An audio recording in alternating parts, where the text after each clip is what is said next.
சரிங்களா. இது ஃபஸ்ட் டேர்மில் ஒரு இயல். இதுவும் நாமக்கல் கவிஞரும். ஸோ இதுவே பெருசாக தான் இருக்கும். கொஞ்சம் கொஞ்சமாக படித்தாலும் தெளிவாக படிச்சிடலாம். ஓகேங்களா. இப்போ வந்து நாமக்கல் கவிஞரை பற்றி பார்த்துப்போம். பேசிக்கான details, new book, old book, இந்த கண்டென்ட் இது எல்லாத்தையுமே ஒரு ரிவைஸ் பண்ணிடுவோம். புதுசாக படிக்கிறவங்களுக்கு இது ஒரு யூஸ்ஃபுல்லாக இருக்கும். ரிவைஸ் பண்ணுறவங்களுக்கும் யூஸ் ஆகும்.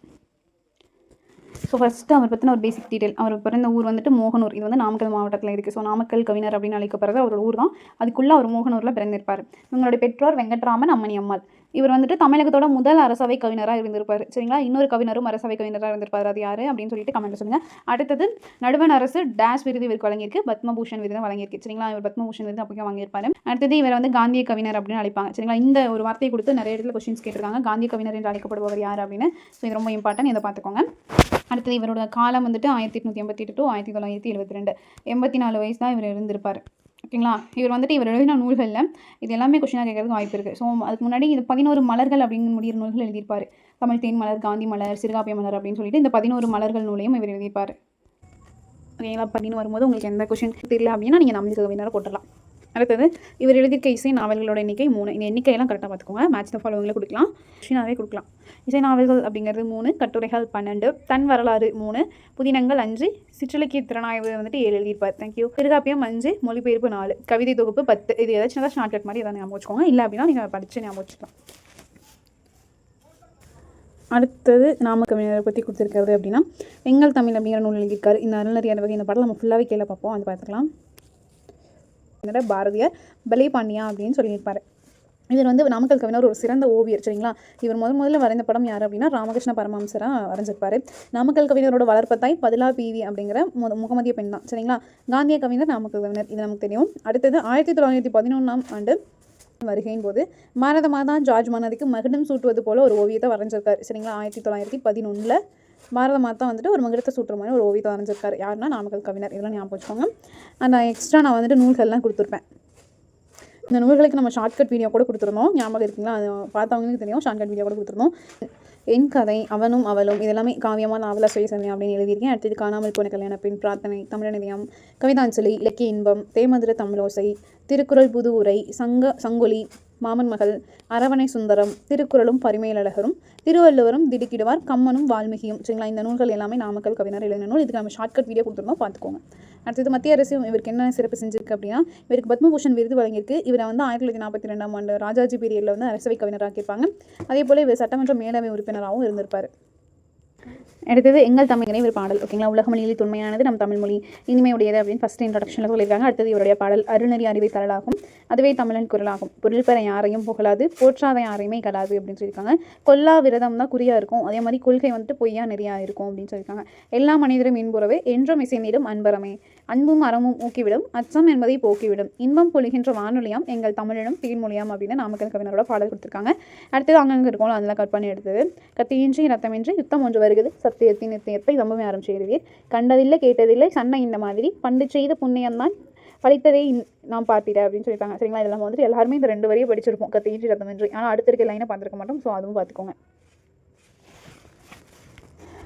அடுத்தது சுதந்திரம் தரும் மகிழ்ச்சியை காட்டிலும் சுகந்தரும் உணர்ச்சியும் வேறு உண்டோ, பதம் தரும் பெருமையும் பணம் தரும் மோகமும் பார்த்தால் அதை விட கீழன்றோ, இதம் தரும் அறங்களும் இசையுடன் வாழ்தலும் எல்லாம் சுதந்திரம் இருந்தால் நிதம் தரும் துயரங்களை நிமிர்ந்து நின்றுதித்திட நிச்சயம் சுதந்திரம் அது வேண்டும் அப்படின்னு சொல்லிட்டு நாமக்கல் கவிஞர் நம்ம சுதந்திரம் வேண்டும் அப்படிங்கிறத பற்றி பாடியிருக்காரு.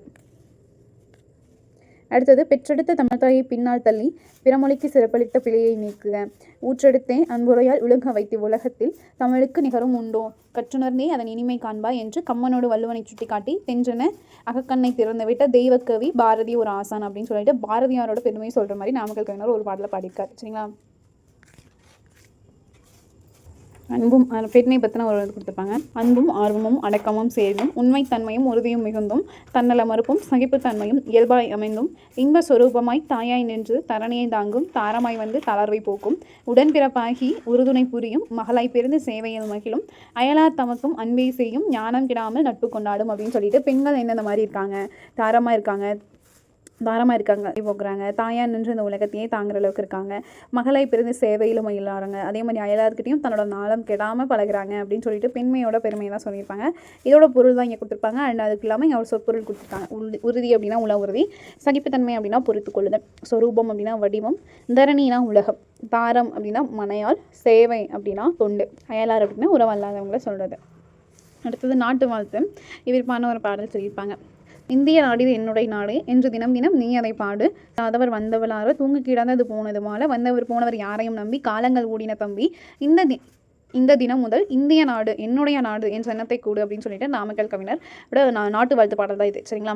இதை வந்துட்டு நம்ம பாடல் படிக்கும் போதே நமக்கு தெரிஞ்சிருக்கும். இங்கே நூல் குறிப்பிலுமே இவர் பற்றின இந்த 11 நூல்கள் அந்த இதாக சொல்லியிருப்பாங்க. நம்ம ஆல்ரெடி ஸ்டார்டிங்கில் படித்தது தான்.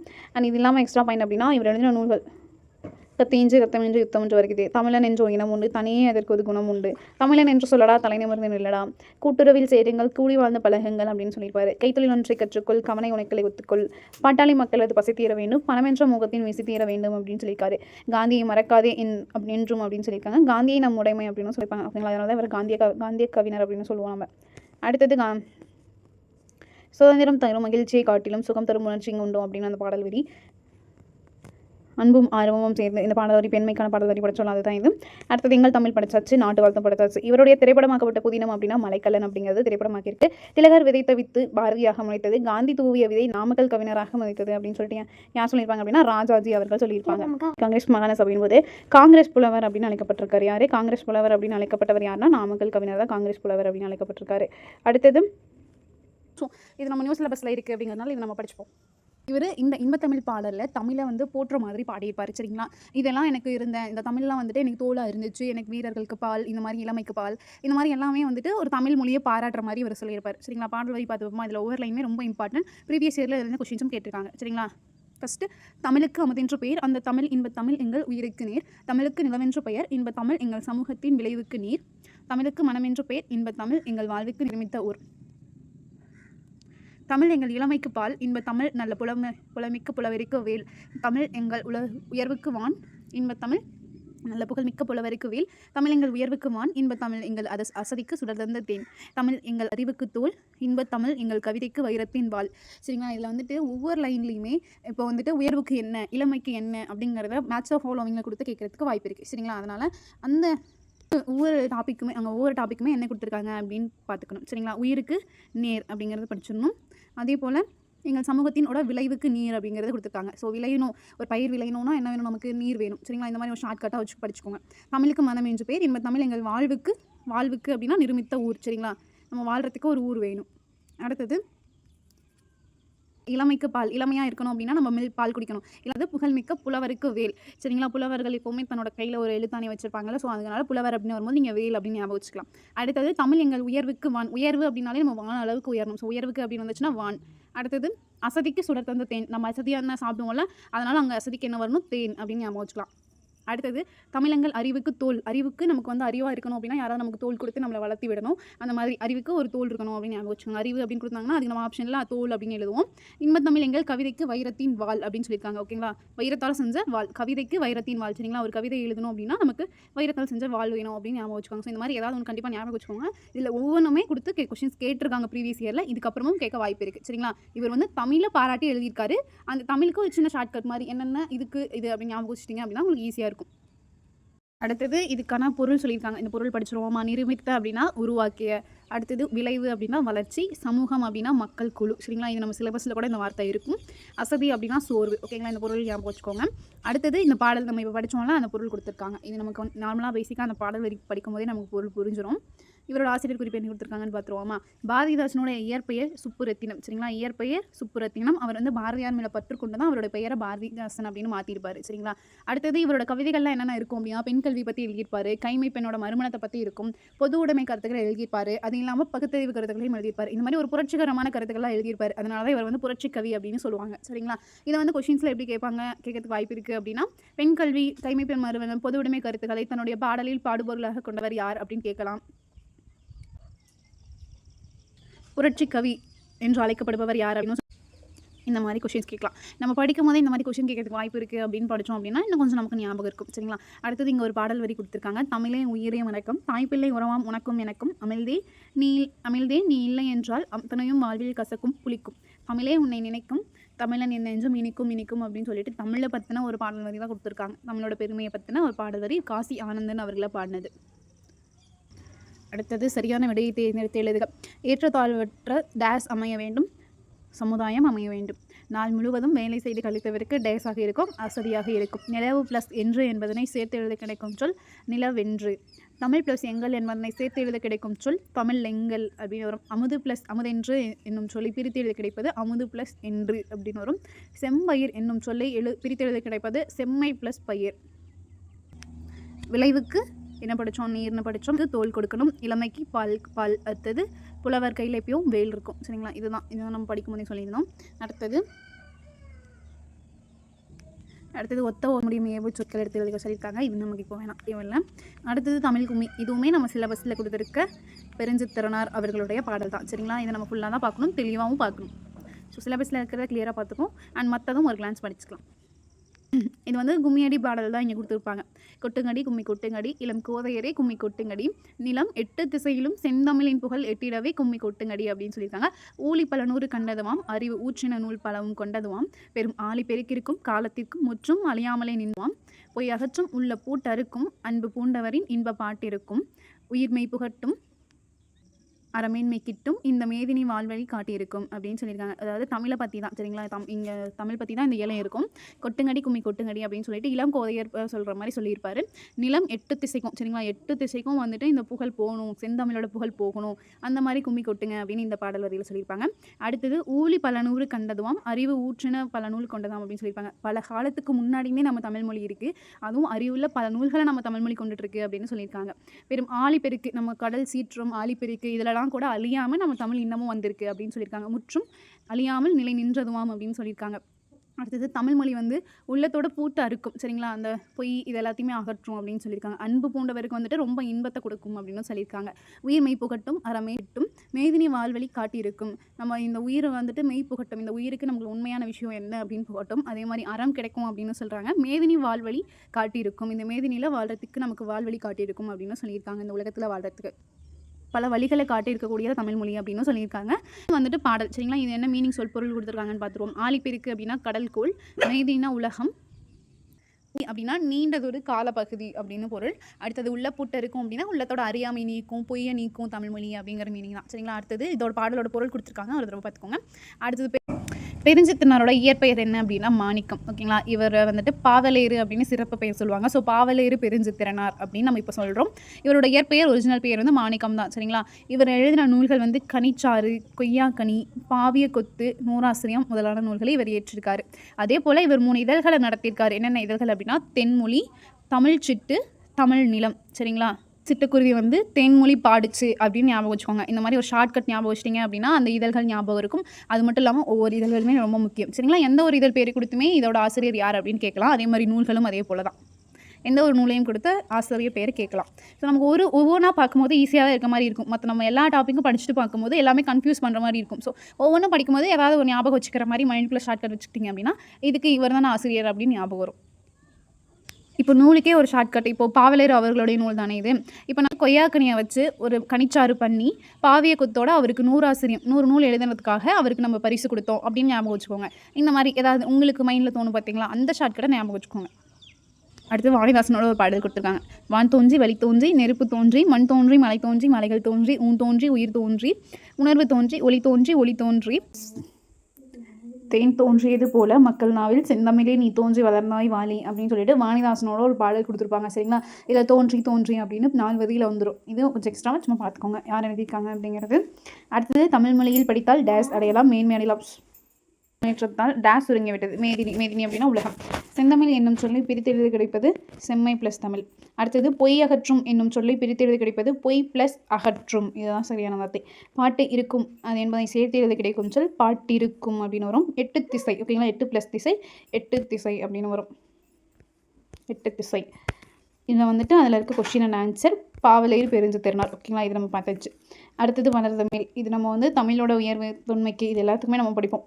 சரிங்களா, இதில் மூத்த மொழி, இளைய மொழி, அதுக்கப்புறம் சீர்மை மொழி அப்படின்னு தமிழை பற்றின பெருமைகள் எல்லாமே சொல்லியிருப்பாங்க. அடுத்தது வளர்மொழி, புதுமை மொழி அப்படிங்கிறதும் இங்கே ஒரு பாக்ஸ் கொடுத்துருப்பாங்க. ஓகேங்களா, இது ரொம்ப இம்பார்ட்டன்ட். ஏன்னா இது வந்துட்டு 2000 ஆண்டு காலமாக வழக்கில் இருந்த ஒரு சொற்கள்லாம் சொல்லக்கூடியது. இதனால் எந்த வார்த்தை கொடுத்தும் எனக்கு கொஸ்டின் கேட்க வாய்ப்பு இருக்குது. இந்த லெசன் பார்ப்போமா. ஃபஸ்ட்டு வந்துட்டு நம்ம பரிணாம வளர்ச்சியில் மொழி வந்து ரொம்ப இம்பார்ட்டண்டான ஒரு விஷயம் அப்படின்னு சொல்லியிருக்காங்க. அதே மாதிரி மற்றவங்களோட கருத்துக்களை நம்ம கேட்கறதுக்கு மொழி தான் கருவியாக இருந்திருக்கு அப்படின்னு சொல்லியிருக்காங்க.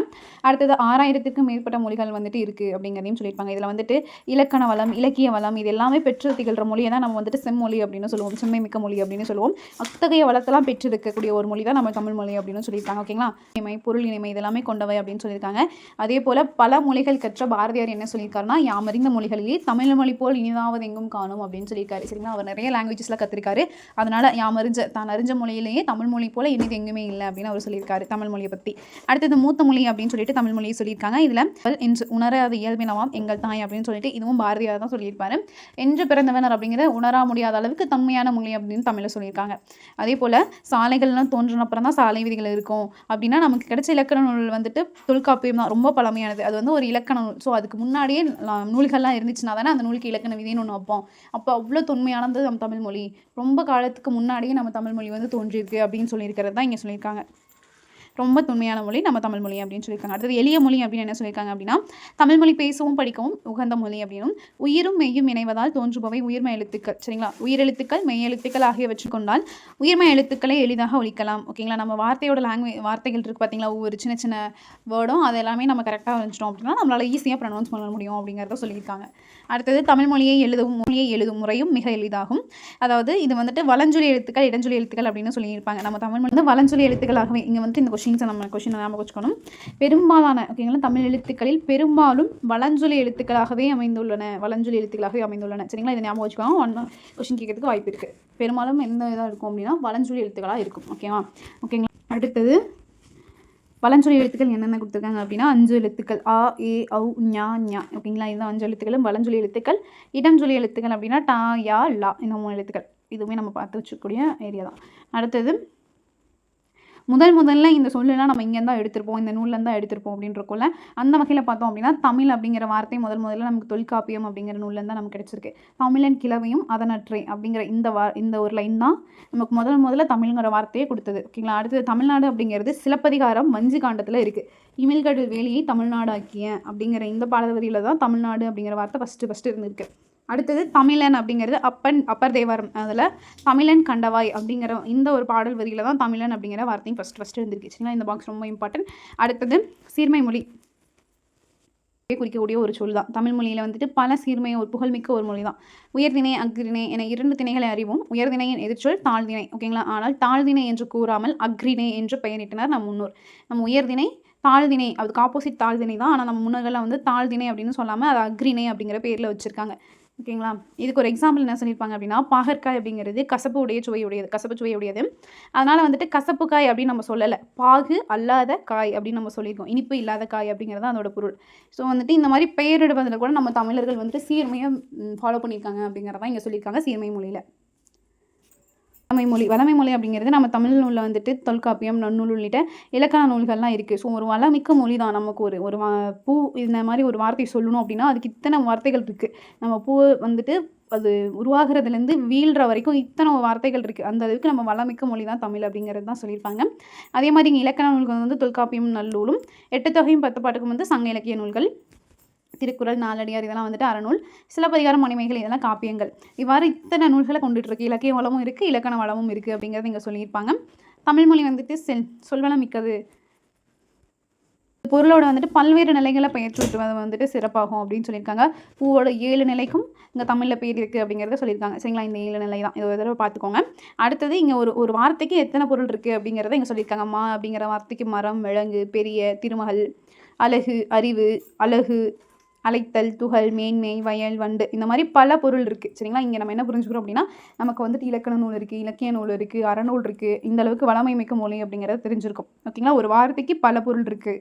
ஒரு பூவோட கீழே உருவாகிறதுலேருந்து வீழ்கிற வரைக்கும் இத்தனை நிலைக்கும் ஒவ்வொரு பேர் இருக்குது. அந்த அளவுக்கு நம்மளோட தமிழ் மொழி வளமை மிக்க மொழி அப்படிங்கிறத சொல்லியிருக்காங்க. ஓகே, தமிழை வந்துட்டு வளர்மொழி அப்படின்னு சொல்லுவாங்க. தமிழ் மொழிக்கு வந்துட்டு முத்தமிழ் அப்படிங்கிற பேர் இருக்குது. எதனால் அப்படின்னா தமிழை வந்து இயல், இசை, நாடகம் இத்தனை ஒரு கருத்துக்குமே உரிய பொருள். தமிழ் அப்படிங்கிறது வந்து எண்ணத்தை வெளிப்படுத்தும். அடுத்தது இசைத்தமிழ் அப்படிங்கிறது இசைத்தமிழ் வந்து உள்ளத்தை மகிழ்விக்கும். அதே போல் நாடகத்தமிழ் அப்படிங்கிறது உணர்வில் கலந்துருக்கும். சரிங்களா? இதுதான் வந்துட்டு இயல் தமிழ், இசைத்தமிழ், நாடகத்தமிழ் இந்த முத்தமிழுக்கான ஒரு சொல்லியிருக்காங்க. நம்மளோட தமிழுக்கு இவ்வளோ இருக்குது அப்படிங்கிறத நம்ம தெரிஞ்சுக்கணும். அடுத்தது தமிழில் காலந்தோறும் பல வகையான இலக்கிய வடிவங்கள் புதிதாக உருவாகி வருகின்றன. இந்த இலக்கிய வகைகள் கண்டிப்பாக தெரிஞ்சுக்கணும். ஏன்னா இந்த 4 வகையில் 3 வகை கொடுக்கலாம், இல்லை 4 வகையில் 1 மட்டும் மாற்றி கொடுத்து கீழ்கண்டவற்றுள் எது இலக்கிய வகை அன்றுன்னு கேட்கலாம். சரிங்களா? அதனால் இதுக்கு நம்ம பார்த்துக்கணும். செய்யுள், கவிதை, புதுக்கவிதை, துளிப்பா இது எல்லாமே வந்துட்டு இலக்கிய வகைகள். அடுத்தது கொடுத்துருக்கிறது உரைநடை வடிவங்கள். சரிங்களா? கட்டுரை, புதினம், சிறுகதை இது 3யுமே நம்ம வந்து உரைநடை கவிதைகள் அப்படின்னு சொல்லுவோம். இந்த 3யும் இது 2மே நம்ம பார்த்துக்கலாம். அறிவியல் தமிழ், கணினி தமிழ் என்றும் மேலும் வளர்ந்து கொண்டே வருகிறது. இப்போ இருக்கிற அது வந்துட்டு கணினி தமிழ் அப்படிங்கிறதும் வளர்ந்துட்டே வருது அப்படிங்கிறதையும் சொல்லியிருக்காங்க. இங்கே வந்துட்டு தெரிந்து கொள்வோம் கொடுத்துருக்காங்க. இது பார்ப்போமா? ஆள், அரசு, மா, பலா, வாழை இது எல்லாத்தோட இலைகளையுமே நம்ம வந்துட்டு இலை அப்படின்னு சொல்லுவோம். சரிங்களா? இங்கே இலை பெயர்கள் தான். அடுத்தது அகத்தி, பசிலை, முருங்கை இதெல்லாம் நம்ம கீரை வகையில் சொல்லுவோம். அருகு, கோரை இது புல்வகை. நெல், வரகு இது வந்து தாள். சரிங்களா? அடுத்தது மல்லி அப்படிங்கிறது தலை, மல்லித்தலை அப்படின்னு சொல்லுவாங்க அது. ஸோ இந்த இலையோட சரியான பெயரையுமே தெரிஞ்சு வச்சுக்கோங்க. இதுவுமே நமக்கு யூஸ் ஆகும். கரும்பு, ஞானல் அப்படிங்கிறது தோகை அப்படின்னு சொல்லுவோம். சப்பாத்தி கள்ளி தாளையை வந்து மடல் அப்படின்னு சொல்லுவோம். பனை, தென்னையை ஓலை அப்படின்னு சொல்லுவோம் அதோட இலைகளை. கமுகு அப்படிங்கிறது இலைகளை கூந்தல் அப்படின்னு சொல்லுவோம். இது கொஷின்ஸாக கேட்டிருக்காங்க. ஸோ இதுக்கு மேலே கேட்கறதுக்கும் வாய்ப்பு இருக்குது. அடுத்தது புதுமை எப்படி கொடுத்துருக்காங்க அப்படின்னா, இன்றைய அறிவியல் தொழில்நுட்ப வளர்ச்சிக்கேற்ப தமிழில் புது புது கலைச்சொற்கள் உருவாகி வருகின்றன. ஸோ இப்போ இருக்க ஜென்ரேஷனுக்குமே லாங்குவேஜஸ் நம்ம தமிழ் மொழி வந்துட்டு உருவாகிட்டு வருது அப்படிங்கிறத இங்கே சொல்லியிருக்காங்க. அதே மாதிரி இணையம், முகநூல், புலனம், குரல் தேடல், தேடுபொறி, செயலி, தொடுத்திரை முதலிய சொற்களை இதற்கு எடுத்துக்காட்டலாக கூறலாம். சரிங்களா? இப்போ இருக்க டெக்னாலஜிக்குமே நம்ம தமிழ் வார்த்தைகள் இருக்குது அப்படிங்கிறதான் சொல்லியிருக்காங்க. இந்த மாதிரி வாட்ஸ்அப், கம்ப்யூட்டர், ஆப் இதுக்கு எல்லாத்துக்குமே இப்போ தமிழ் லாங்குவேஜ்லேயும் நமக்கு வந்துட்டு வார்த்தை இருக்குது அப்படிங்கிறத சொல்லியிருக்காங்க. ஸோ புதுமைக்குமே ஏற்ற மொழி அப்படிங்கிறத சொல்லியிருக்காங்க. அடுத்தது அறிவியல் தொழில்நுட்ப மொழி அப்படிங்கிறது வந்துட்டு எழுத்து வடிவம் பெறாத மொழிகள் பல இருக்குது. இந்நிலையில் வந்துட்டு தமிழ் வந்துட்டு வரி வடிவ எழுத்துக்கள் வந்து அறிவியல் நோக்கிலுமே பயன்படுத்த யூஸாக இருக்குது அப்படிங்கிறத இங்கே சொல்லியிருக்காங்க. சரிங்களா? மொழியை கணினியில் பயன்படுத்த நம்பரை சொல்லுவோம். சரிங்களா? இதுதான் வந்துட்டு இந்த நம்பரோட தமிழ் எழுத்துக்கள். ஓகேங்களா? புது மொழியாக இருக்குது அப்படிங்கிறது இங்கே சொல்லியிருக்காங்க. ஸோ இந்த பாக்ஸ் ரொம்ப இம்பார்ட்டன்ட். இதை வந்துட்டு ஒவ்வொன்றுமே நம்ம பார்த்துடணும். அடுத்தது 2000 ஆண்டுகளாக வழக்கில் இருக்கும் சில தமிழ் சொற்கள். சரிங்களா? 2000 வருஷமாக வழக்கில் இருக்க இந்த தமிழ் சொற்கள் இடம்பெறுகிறது கலித்தொகை அப்படிங்கிற நூல்லையும் திருக்குறளையும் இடம்பெற்றிருக்கு. ஓகேங்களா? அடுத்தது உழவர் அப்படிங்கிறது நற்றிணையில் இடம்பெற்றிருக்கு. பாம்பு அப்படிங்கிறது குறுந்தொகை. இதுக்கு ஒரு சின்ன ஷார்ட்கட்டு நான் சொல்கிறேன். வெள்ளம் அப்படிங்கிறது 10 முதலை அப்படிங்கிறது குறுந்தொகை. கோடை அப்படிங்கிறது அகநானூறு. அடுத்தது உலகம் அப்படிங்கிறது தொல்காப்பியம், கிளவியாக்கம், திருமுருகாற்றுப்படை. ஓகேங்களா? அடுத்தது மருந்து அப்படிங்கிறது அகநானூறு, திருக்குறள். ஊர் அப்படிங்கிறது தொல்காப்பியம், அகத்திணையல். ஓகேங்களா? அடுத்தது உயிர் அப்படிங்கிறது தொல்காப்பியம். அன்பு அப்படிங்கிறது தொல்காப்பியம், கலவியல், திருக்குறள் இதில் இடம்பெற்றிருக்கு. அடுத்தது மீன் அப்படிங்கிறது குறுந்தொகை. மகிழ்ச்சி அப்படிங்கிறது தொல்காப்பியம், கற்பியல், திருக்குறள் நூலில் இடம்பெற்றிருக்கு. புகழ் அப்படிங்கிறது தொல்காப்பியம், வேற்றுமைகள் அதுலேயும் இடம்பெற்றிருக்கு. அரசு அப்படிங்கிறது திருக்குறள் இடம்பெற்றிருக்கு. செய் அப்படிங்கிறது குறுந்தொகை. செல் அப்படிங்கிறது தொல்காப்பியம், புறத்திணையல் இது 2லையும் இடம்பெற்றிருக்கு. பார் அப்படிங்கிறது பெருமனாற்றுப்படை. ஓகேங்களா? அடுத்தது ஒளி அப்படிங்கிறது தொல்காப்பியம், கிளவியாக்கம் இது 2 நூலையும் இடம்பெற்றிருக்கு. முடி அப்படிங்கிறது தொல்காப்பியம், வினையியல் இது 2லையும் இடம்பெற்றிருக்கு. களி வேளாண்மை செஞ்சால் தான் களி சாப்பிட முடியும் அப்படின்னு திருக்குறளில் சொல்லியிருக்காங்க. இந்த மாதிரி ஞாபகம் வச்சுக்கோங்க. அடுத்தது இன்னொன்று என்ன அப்படின்னா, பாம்பு, முதலை, அடுத்தது மீன், இந்த உயிர். சரிங்களா? இந்த விலங்கு பெயர் எல்லாமே வந்துட்டு குறுந்தொகையில் தான் இடம்பெற்றிருக்கும். சரிங்களா? இந்த பாம்பு, மீன், முதலை இதெல்லாம் சேர்த்து செய்ய அப்படின்னு ஞாபகம் வச்சுக்கோங்க. ஸோ இந்த செய் அப்படிங்கிற வார்த்தையும் குறுந்தொகையில் தான் இடம்பெற்றிருக்கும். இந்த 4 வார்த்தையுமே வந்துட்டு குறுந்தொகையில் இடம்பெற்றிருக்கும். இது நீங்கள் எப்படி ஞாபகம் வச்சுக்கலாம் ஈஸியாக. இந்த குறுந்தொகையை நீங்கள் ஈஸியாக ஞாபகம் வச்சுக்கலாம். ஓகேங்களா? அடுத்தது உழவர் அப்படிங்கிறது, உழவர் எப்பயுமே நமக்கு நல்லதாக செய்வாங்க. ஸோ நற்றிணை அப்படின்னு ஞாபகம் வச்சுக்கலாம். பாம்பு பார்த்தாச்சு நம்ம. வெள்ளம் அப்படிங்கிறது வெள்ளம் நம்ம வரும்ல, வெள்ளம் வரும்போது நமக்கு பதட்டமாக இருக்கும். ஸோ 10 அப்படின்னு ஞாபகம் வச்சுக்கலாம். அடுத்தது முதலை நம்ம குறுந்தொகை, விலங்குகள் எல்லாமே குறுந்தொகை வரும் அப்படின்னு பார்த்தாச்சு. அடுத்தது கோடை காலத்தில் அகம் எல்லாமே வந்துட்டு வெயில் அடிக்கும், மனசு எல்லாம் வெயில் அடிக்கும். அந்த மாதிரி ஞாபகம் வச்சுக்கோங்க. அகம் ஞானூறு. அடுத்தது உலகம் அப்படிங்கிறது, உலகம் எப்போ தோன்றுச்சு? தொல்காப்பியம் காலத்திலே தோன்றுருச்சு. அப்போ எல்லாமே பாட்டிங்கெல்லாம் இருப்பாங்க, கிளவியெல்லாம் இருப்பாங்க. திருமுருகரும் அப்போ இருந்திருப்பார், நமக்கு முருகரும் இருந்திருப்பார். சரிங்களா? உலகம் தோன்றும் போதே நமக்கு தொல்காப்பியம், கிளவியாக்கம், முருகர் இவங்க எல்லாமே இருந்திருப்போங்க. ஓகேங்களா? இந்த மாதிரி ஞாபகம் வச்சுக்கோங்க. அடுத்தது மருந்து நம்ம எதுக்கு சாப்பிடுவோம்? அகத்துக்கு தானே சாப்பிடுவோம். ஸோ அகநானூறு அகத்துக்கு சாப்பிடுவோம் அப்படின்னு திருக்குறளில் சொல்லியிருக்காங்க. அதே மாதிரி வேளாண்மை அப்படிங்கிறது வேளாண்மை செஞ்சால் களி சாப்பிடலாம் அப்படின்னு திருக்குறளில் சொல்லியிருப்பாங்க. மருந்து சாப்பிடணும் அப்படிங்கிறது அகத்துக்கு சாப்பிடணும்னு திருக்குறளில் சொல்லியிருக்காங்க. அடுத்தது ஊர் அப்படிங்கிறது தொல்காப்பியம், அகத்திணையல். நம்ம ஊர் அப்படிங்கிறது அந்த காலத்துலேயும் உருவாயிருச்சு. தொல்காப்பியம் உருவான காலத்துலேயும் ஊர்கள்லாம் உருவாயிருச்சு.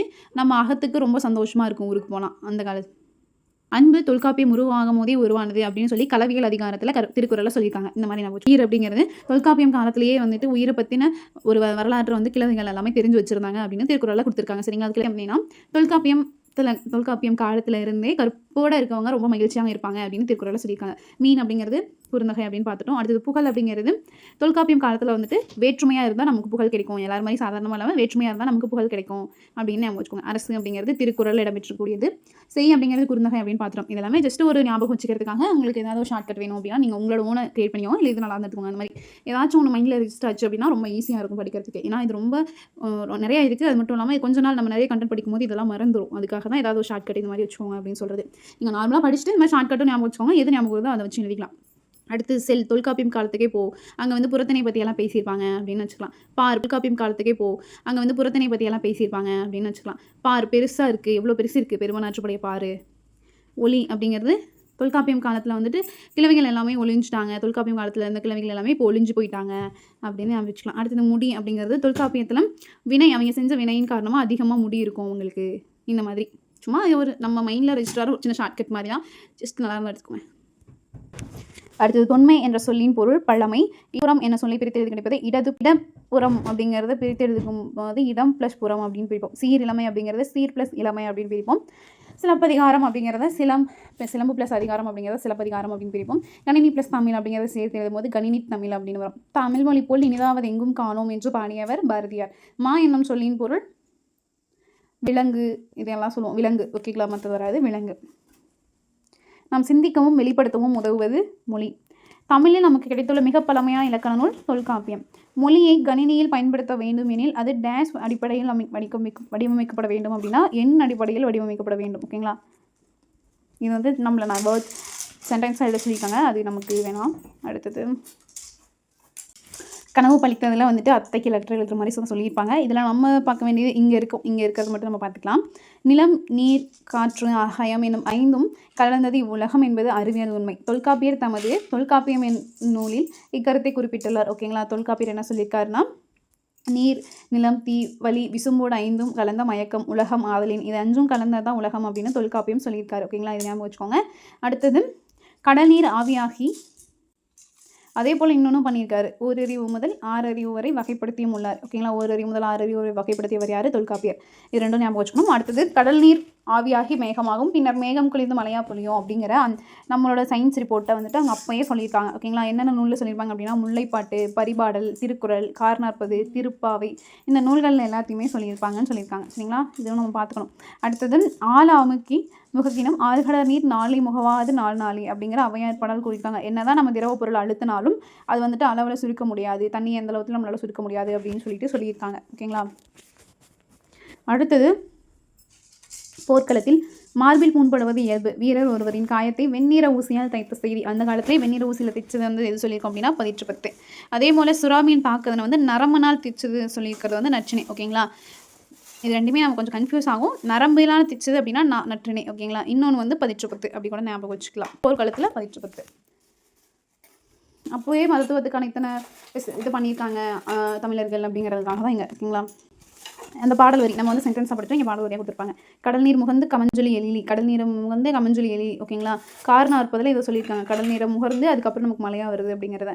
நெடுநல் வெள்ளூசி நெடுவடு பறந்தவடு அப்படிங்கிறது. ஓகேங்களா, போர்க்களத்தில் இதை வச்சு தைச்சாங்க, வெண்ணிற ஊசியால் தைச்சாங்க அப்படிங்கிறத இங்கே சொல்லியிருக்காங்க. அடுத்தது கோச்சூராம் எரிந்தன சுருங்கிய நரம்பின் முடிமுதிர் பறந்தவர் அப்படின்னு சொல்லியிருக்காங்க. அந்த சுறா குத்துனது வந்து நரம்புனால் தைச்சதை நற்றினையில் சொல்லியிருக்காங்க. ஓகேங்களா, இதுதான் வந்துட்டு இதில் சொல்லியிருக்க ஒரு கண்டென்ட். அடுத்தது இங்கே என்ன சொல்லியிருக்காங்கன்னா, தொலைவில் உள்ள பொருளின் உருவத்தை அருகில் தோண முடியும். அறிவியல் அறிஞர் கலிலியோ நிறுவிய கருத்து இது. ஓகேங்களா, தொலைவில் இருக்கிறத நம்மளால் பக்கத்தில் பார்க்க முடியும் அப்படின்னு சொன்னவர் கலிலியோ. அதை வந்துட்டு இந்த கருத்தை கொஞ்சம் வருஷத்துக்கு முன்னாடியே இக்கருத்து திருவள்ளுவ மாலை என்னும் நூலில் கபிலர் எழுதிய பாடலில் இடம்பெற்றிருக்கேன் அப்படிங்கிறத சொல்லியிருக்காங்க. அப்போயே இதை சொல்லிட்டாங்க அப்படின்னு. என்ன பாடல் வரி அப்படின்னா, திணையளவு பூதா சிறுபுல் நீர் நீண்ட பனையளவு காட்டும். திணையளவுக்குள்ள அந்த நம்ம பனித்துளியில் நம்ம பார்த்தோம் அப்படின்னா அந்த சைடு இருக்க பெரிய பனைமரத்தையே காட்டும் அப்படிங்கிறதா சொல்லியிருக்காங்க. எல்லாமே நான் சொல்லிட்டாங்க அப்படின்னு தமிழை பெருமையாக சொல்லியிருப்பாங்க தமிழர்களை. அதே மாதிரி தமிழ் மொழியில் பயின்று பெரியாளானவங்களை பற்றி சொல்லியிருப்பாங்க. குடியரசுத் தலைவர் அப்துல் கலாம் அவர்கள், அதுக்கப்புறம் இஸ்ரோ அறிவியல் அறிஞர் வந்து மயில்சாமி அண்ணாதுரை, இஸ்ரோவினோட தலைவர் டாக்டர் கை சிவன், இவங்க எல்லாமே வந்து தமிழ் லாங்குவேஜில் படித்து பெரியாளானவங்க. ஓகேங்களா, இதுதான் வந்துட்டு இந்த லெசனில் கொடுத்துருக்கு, அதை நம்ம தெரிஞ்சுக்க வேண்டியது. அடுத்தது தமிழ் எழுத்துக்களின் வகையும் தொகையும். தமிழ் மொழியோட இலக்கணத்தை நம்ம 5 வகையாக சொல்லுவோம். எழுத்து, சொல், பொருள், யாப்பு, அணி இதெல்லாம் சொல்லுவோம்.